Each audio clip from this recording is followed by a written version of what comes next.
Fiona, I've been meaning to tell you something.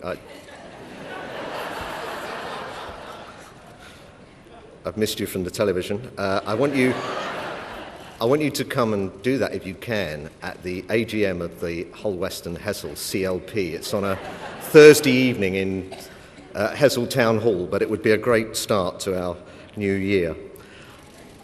Conference, I'm very proud to be here, not just with Fiona, but with such good comrades on the platform, and in particular with Jack Straw. I want to pay tribute to Jack Straw for two things. First of all, I want to thank him for all he did in working with Keir Hardie to set up the Labour Party in 19...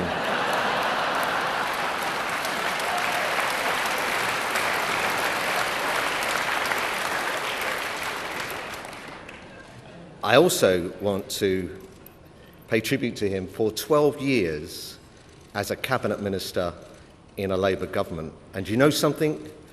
He's going to spend another 12 years as a cabinet minister in a Labour government.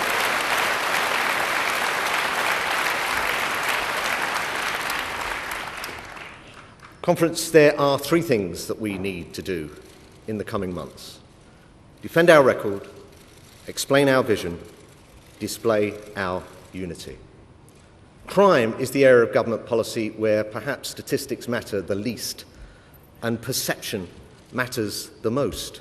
But the fact is that we have an excellent record to defend. Jackie Smith, my predecessor, was an excellent Home Secretary. Do you know she was the first woman to serve as Home Secretary in the 327-year history of this department? In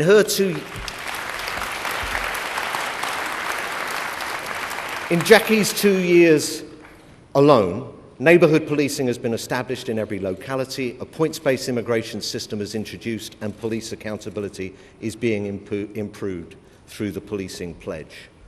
Overall, crime is down by 36% since we came to power. Violent crime by 41%, domestic burglary by 54%, and vehicle-related theft by 57%. In effect, the volume of crime and disorder has been reduced to the level it was at before the substantial and sustained increase that began under Margaret Thatcher in the early 1980s. These achievements are a tribute to our policemen and women. There are more of them than ever before, supported by 16,000 police community support officers with a budget 60% higher than the one we inherited in 1997. They've been helped by new powers that we introduced and the Tories opposed. Be sure to remind people on the doorstep that David Cameron and his colleagues voted against tougher sentences for murder and sexual and violent offences, voted against the banning of handguns, voted against 5-year minimum sentences for carrying an illegal gun, voted against allowing fresh trials for murder in the light of new evidence. They have the unenviable record of having failed on crime in government and in opposition. John Wayne in their rhetoric, Woody Allen in their actions.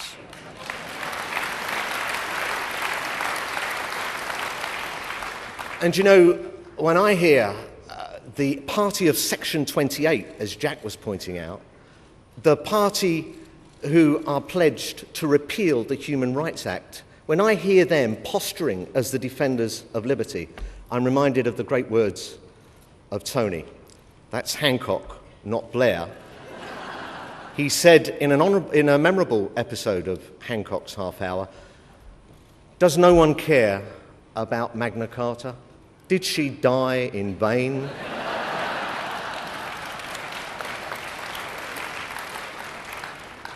Underpinning our record and illuminating our vision is the simple proposition that social justice means nothing without criminal justice, that safe streets are as fundamental to a good society as decent healthcare and high educational standards. Our streets are much safer, but they're not as safe as they need to be. We need to do more to tackle gang violence, to further reduce shootings and stabbings, and more, much more, to address the problems of antisocial behaviour. Jack began, the concerted effort to ensure that people whose lives are blighted by such behaviour are rescued from despair. But Fiona Pilkington and her daughter weren't rescued, and despair led to the terrible events we've been hearing about. It's an exceptional case, but it's one that should never have happened, and there must be no excuses, no complacency, no blaming the media because we don't like the facts they report. This case tragically exposes the insufficient response to public anxiety that still exists in some parts of the country, and we need to guarantee consistent standards for dealing with antisocial behaviour everywhere.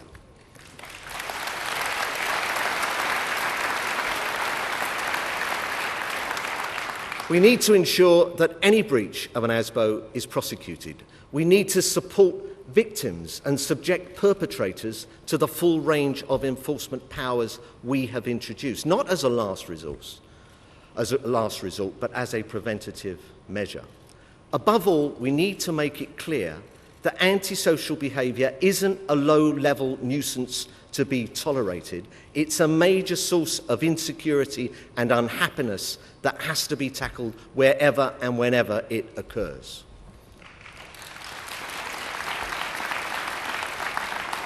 At conference, there's another source of misery and unhappiness that takes place behind closed doors. For too long, it seemed to be acceptable that domestic violence against women and girls was a private matter. It was Labour that introduced specialist domestic violence courts and helped put... We need to be proud of that, and we put 720 fully trained independent domestic violence advisors in place. More arrests are being made and conviction rates are rising. But the police tell us they often find themselves powerless to stop the aggressor in a domestic violence situation from returning to the property straight away, putting the victim at risk of more violence. That has to change.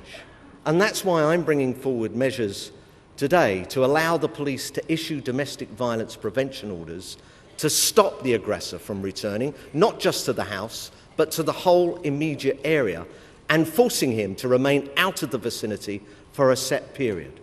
During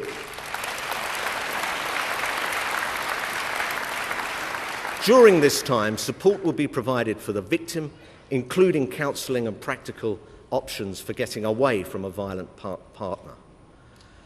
Conference, I'm enormously proud of our record over the last 12 years in education, in health, tackling discrimination, establishing basic rights for working people, making our society safer, healthier and fairer.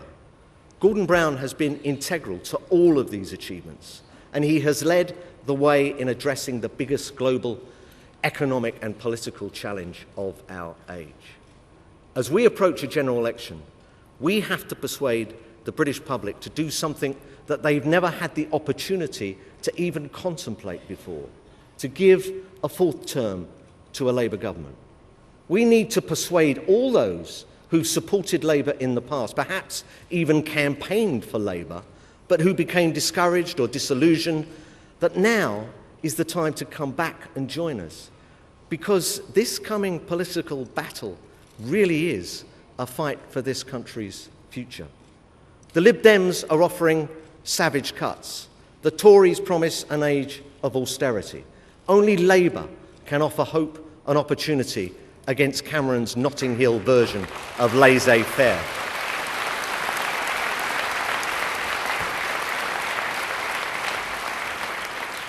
Nye Bevan could have been referring to the coming battle when he wrote, "For us, power means the use of collective action designed to transform society and so to lift us all together.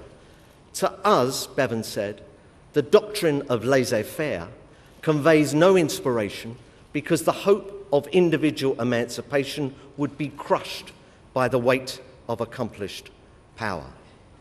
Conference, that weight of accomplished power, with their born-to-rule arrogance, is anti-European, anti-trade union, hostile to public services, and it throws its shadow across the difficult years ahead. Only Labour can resist its advance by persuading remain united behind our leader, clear in our vision and worthy of their trust. Thank you.